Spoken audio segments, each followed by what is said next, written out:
anyone who opposes the parental rights and education bill in Florida is telling you they want adults to have secret sexual conversations with children aged 4 through 9 years old. Why? I mean, a legitimate question. Why? Why do people, adults, want to have conversations with children ages 4 through 9 about sexual situations?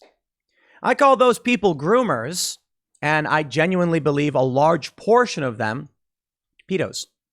I don't think every single person who is opposing the bill is cognizant of what the bill even says. I think it's possible a lot of these people are just tribal and going along with what the narrative is, but they're wrong. So, regardless of what we assume they know, what we believe they probably know or don't know, the fact remains, we can't read people's minds. So when a bill is introduced that says sex ed, effectively, sex ed, for kids preschool to 3rd grade, not appropriate, and you can still have private conversations with these kids about all this stuff, but you can't have secret. The parents have a right to know. Whether they know or not, they are absolutely in support of adults having secret sexual conversations with children aged 4 through 9 years old. You need only read the bill. Anywhere in the bill does it say, don't say gay. So perhaps what we're dealing with is dangerously stupid individuals. Dangerously. And it's scary. But we can see where this goes. Disney is the story. Disney president, who is the mother of a transgender and pansexual child, says she wants at least half of all future characters to be LGBTQIA or racial minorities. Theme parks are now banned from saying hello, boys and girls. I'm curious as to the age of this individual's children, because I don't believe children can be sexual anything. So it would be strange to me if she's talking about prepubescent kids, but sure. What I think we're seeing here is that Disney has a history of predatory behavior, grooming. There's of course, we talked about on the show the urban legends of Disney movies where, in The Lion King, for instance, Simba lays down and the flowers come up and spell sex. Or there's the cover of The Little Mermaid, and then there's the line from Aladdin about teenagers taking off their clothes. Of course, all of these are disputed. So I'm not saying any of these things are true. I'm saying there is an apocryphal history. Maybe apocryphal is not even a fair assessment. There is a recurring theme of Disney putting in sexual imagery in their cartoons, which is strange. Now, as for this Disney president, we also have, I'll be careful here, we have a story from March 16th. 4 Disney employees were arrested in Polk County human trafficking campaign. Yeah, it was children. And then we have this meme post from 5 times August. It's not really a meme, it's a collage of articles. 4 Disney World employees are arrested. Then we have the story from August 2021. 3 Disney World employees in child abuse sting, we'll call it that. Disney security guard shows up buck naked to human trafficking sting. Walt Disney World employee tried to arrange with a child. Oh man, Disney World Legoland employees among 11 arrested. This is from 2018. Florida child sting nets former workers from Disney and SeaWorld. Theme park employees caught in stings. Man, these news stories keep coming out every so often. Now, truth be told, you can probably find people being arrested in tons of industries and at various jobs. But it makes sense that it's Disney. If you want to exploit and get access to children, then what better place to work than Disney? So let's talk about what Disney is doing now. Certain themes, I believe, make no sense for children. But here's the argument I'll give you the real argument from the left versus what's actually happening, of course. When you watch a movie, you'll see a man and a woman hug and kiss. Or they'll be married. There's moms and dads. The left argues this is only right-wing representation. Only traditional marriage is represented to children. A 2-year-old can be watching a movie and they will see themes of heterosexual marriage. And thus they say themes of homosexual marriage, LGBTQIA should be in all of these things as well. Now, I don't completely disagree. And to be completely honest, I mostly don't care. I've been watching DC's Legends of Tomorrow. This is a really great example of me not caring. I'll tell you why. I don't know if you've ever seen the show. It's a CW show. I like it. It's a little campy. But in the show, it's a bit woke, a little bit, but not over the top. They don't say like white privilege or anything. But there's a few gay characters. One of the lead characters is a gay married woman at this point. Lesbian, 2 women. Yeah, I really don't care. I think it's characters, and I have no problem with someone writing a story that has people do these things. It's meaningless to me. But what I find fascinating about this show is one of the underlying themes of Legends of Tomorrow, at least in the early seasons, because I'm still in the early season, is that Jesus is Lord and Savior and that God is real. And I just find that strange. I find it strange, this juxtaposition. Let me clarify. Spoiler alert if you haven't seen it. The second season came out in 2017, so it's been 5 years. The second season is mostly the heroes trying to reconstruct the spear of destiny, the spear that was used to stab Jesus, because it holds tremendous power effectively to rewrite history. The underlying premise, and this was surprising to me, is that all of the characters just know that Jesus is Lord. And it's not overt in the sense that they come out and they say it all the time. But it's like the underlying premise of the Spear of Destiny. The blood of Jesus Christ has granted the spear tremendous power. And I'm just thinking to myself, like, wow, it's interesting to see a show have that line, especially nowadays. And in fact, they seek out a lost vial of the blood of Christ. And I'm just like, There's another scene in the third season where one of the characters actually tells a bunch of, 1000 AD Vikings that Jesus is the one true God to celebrate Christmas. And it's really just fascinating to me. I bring this up because I'm not Christian. Now, I believe in God. I'm not Christian. I don't follow the theistic teachings of any of these religions. But I don't care. I don't cry and spit and yowl that there's religious underpinnings in the show. And I'm not going to cry and freak out that one of the characters happens to be gay married. That I have no problem with. The issue is the grooming. That's the issue. Now, I will point out there is something quite annoying in what the Disney president is doing here with like half of all characters. Half of all people are not this, are not a very specific. I say this in reference to what the story is, but it's disparate. Half of all characters are in the real world are not LGBTQIA or at least in the United States for the time being. Racial minorities, that actually I can actually understand to a certain degree. If we're getting to the point where the United States is around 70% white, then you'd see around 30% representation for people who are racial minorities. The problem is they're overcompensating to an extreme degree, and it doesn't feel representative. When I watch a movie, and actually I'll tell you this, I was playing Horizon Forbidden West. And boy, did I notice that almost every single side quest I'm getting is from some frumpy, shaven-headed woman or some like overweight woman. And I'm just like, look, man, let me just be a regular person. I'm a middle of the road kind of guy. When I play a video game and I'm going off and fighting robots to save the world or whatever, I don't care if you're like, we want representation for women. I'm like, yeah. The main character is a female. And you put a bunch of female characters in it, and I'm like, cool, whatever. Half of all people, just a little bit more than half, are female. So it makes sense that in this futuristic post-apocalyptic wasteland, you're going to run into a lot of women. I mean, that makes absolute sense. Also, I'm not a fan of video games making female armor bikinis. Like, if a man or a woman are going into battle for whatever reason, because they have to, because of the apocalypse, like, they're going to wear real armor. But anyway, at a certain point, I'm like, you raid these rebel camps, and I'm just beating women. I'm like 70% of the people who are running out and screaming are just women. And then when it comes to doing quests, there's a handful of quests where I'm just like, I get it. The men have become injured and are weak, and the women are the only ones who can help. Overcompensating. There's a reason why movies and games typically were like all male for a while, and heroes were all male. And it's because men were the ones going off to war and going off to work.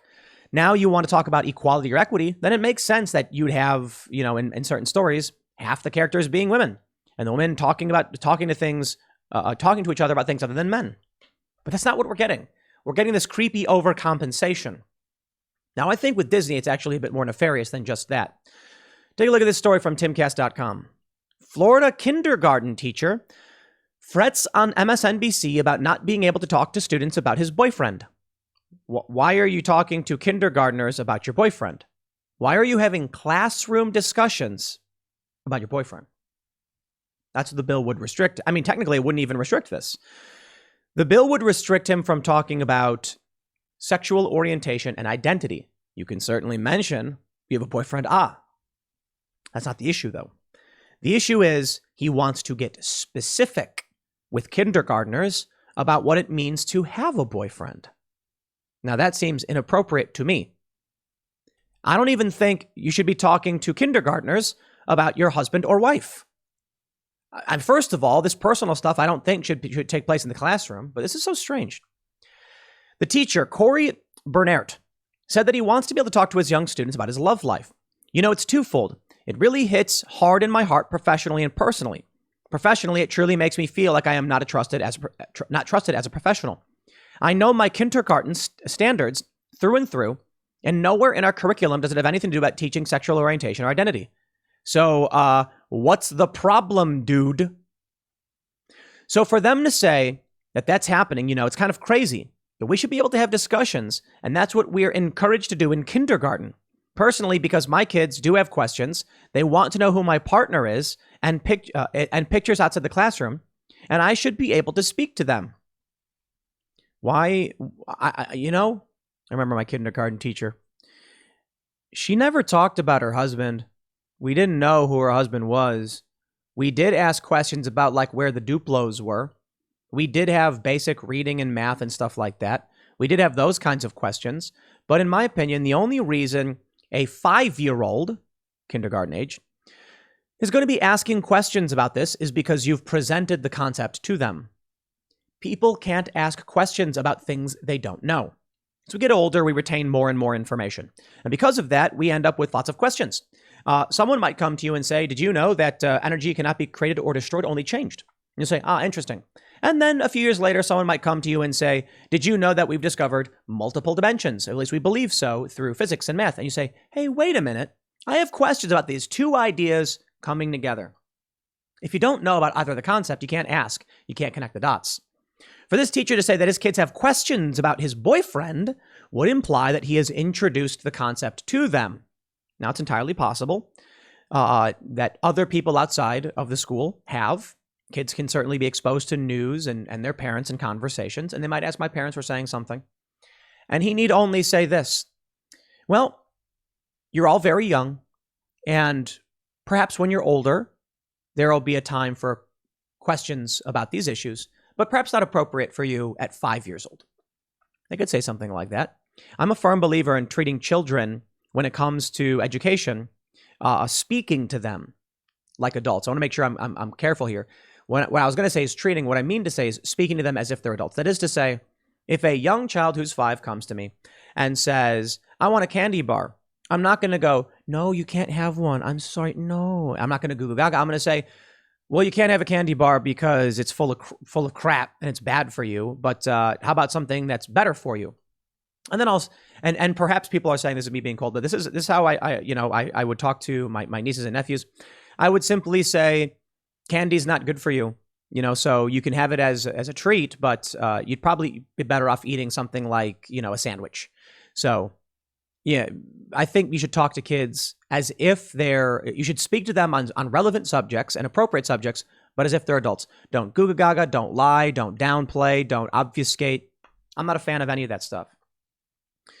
TimGas.com goes on to say, the bill does not forbid teachers from saying gay, despite the media incorrectly branding it don't say gay. Quote, absolutely, you are 100% correct. Bernard agreed. That's what we do as educators. We build relationships with our kids. In order to build relationships, you talk about your home life. No, you don't. No, you don't. What you do on weekends? No, absolutely not. No, you don't. Never did I experience that. I went to public school in Chicago. My teacher didn't walk in any grade and be like, so I was hanging out with my husband this weekend. Never had those conversations. It's crazy to me. Now, there were some things, don't get me wrong, where I think one teacher got married And you know, I'm not going to be in tomorrow. It's my wedding. It's like, oh wow, congratulations, and that was it. That was it. Truth be told, however, teachers did have pictures of their significant others on their desk. Perhaps a kid might see that and ask questions about it. I believe if a student goes up to a teacher and says, "Who's that a picture of?" the teacher can say, "My significant other, my husband, my boyfriend, my girlfriend, whatever." This guy could do the same thing. The law doesn't forbid him from doing it. If they say, "You have a boyfriend, what does that mean?" They can say, well, perhaps not an appropriate discussion for a 5-year-old. But here's the issue for everybody. If a child walked up to this teacher and saw the photo and said, "What's it mean to have a boyfriend?" the bill does not bar the teacher from explaining it to the 5-year-old. That was a lie. It was a lie put forth by groomers, because what they really want to do is have broad discussions with the entirety of the class secretly about sexual issues. That's why they're complaining.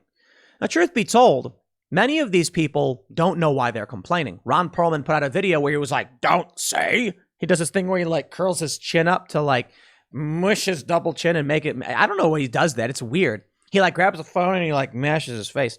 And he's like, "Don't say." Don't say, as in a political leader saying don't say the First Amendment. Ron Perlman, dude, wow, seriously, read, please. There's no such thing as the Don't Say Gay bill. It does not exist. Okay, doesn't exist. Ron DeSantis certainly never called it that. He's probably criticized the idea of it being called Don't Say Gay by the people who made that up. But Ron Perlman is complaining about something that was entirely made up that nobody said. Nobody, it doesn't exist. And that's the problem. Many of these people, they don't read. They watch MSNBC. And if you watch MSNBC, you're going to believe this garbage. But if you actually go to the Florida government website, which is what I did, and read the bill, you can see that sure, many amendments, because that's the point of the process. Republicans proposed a bill. Democrats said amendment. Republicans said, okay, fine. And they came to a compromise. And in my opinion, it doesn't go far enough. And in no way does it prevent these teachers from having these conversations, which is kind of messed up if you ask me. Teachers can still have sexual conversations with 4-year-olds. The only thing now is they can't tell the 4-year-old not to tell their parents. And that, ladies and gentlemen, is why these teachers, the ones who know what's going on, are actually worried about it. The groomers are worried the children will go and talk to their parents. Now, I may add, however, they say Bernhardt said he will continue to speak to his students about his love life. That is inappropriate. That's completely inappropriate. I don't understand why a kindergarten teacher would be talking about his weekend with his lover to 5-year-olds. My kindergarten teacher never did that. The people I know who are kindergarten teachers don't do that. I don't. Florida, what's going on, huh? Well, here we are. Ron DeSantis says Disney crossed a line with criticism of the parental rights in education bill. The bill was signed. Disney, of course, being groomers and putting grooming into their content. Yeah, they're clearly upset about it. DeSantis lashed out at Disney executives on Tuesday, one day after they condemned the parental rights in education bill. New York Post as well. Thomas Barabi, who wrote this, stop calling it Don't Say Gay, dude. Okay? Why don't you do some real journalism and call it the parental rights in education bill, which it is, because Don't Say Gay in no way applies to what the bill does or is. It's a Democrat PR firm generated line. It's just activism. And New York Post keeps doing this. Such garbage. Quote, for Disney to come out and put a statement and say that the bill should have never been passed, and they're going to actively work to repeal it, I think, 1, was fundamentally dishonest, but 2, crossed a line.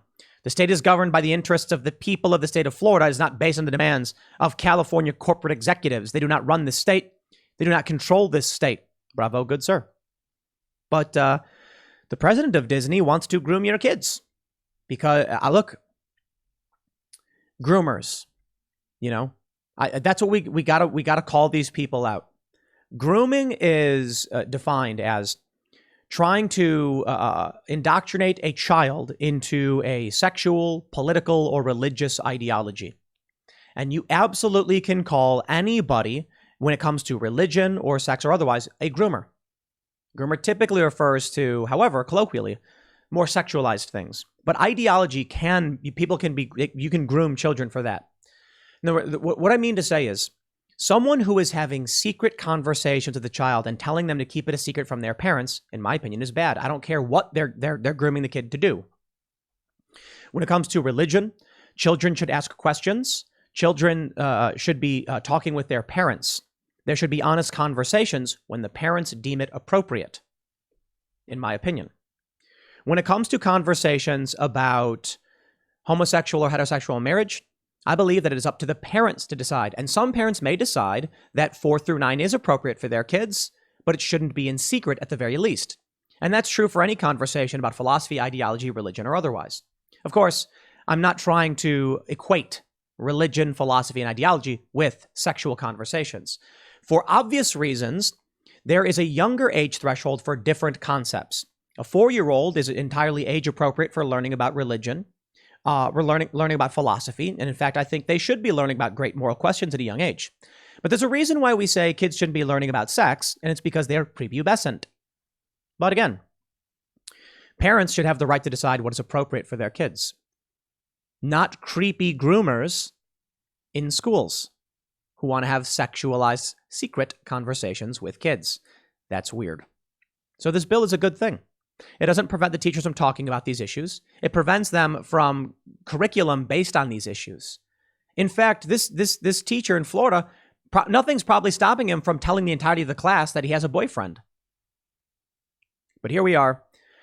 It's funny because back in 2000s, they were like, the 2008 or whatever, the memes were, or the Republican argument, conservative argument was that gay marriage would lead to all of this stuff, and the left, it was a caricature straw man of what they believed for the most part. No, it won't. It's not going to happen. Here we are with people trying to teach kids about sex in secret.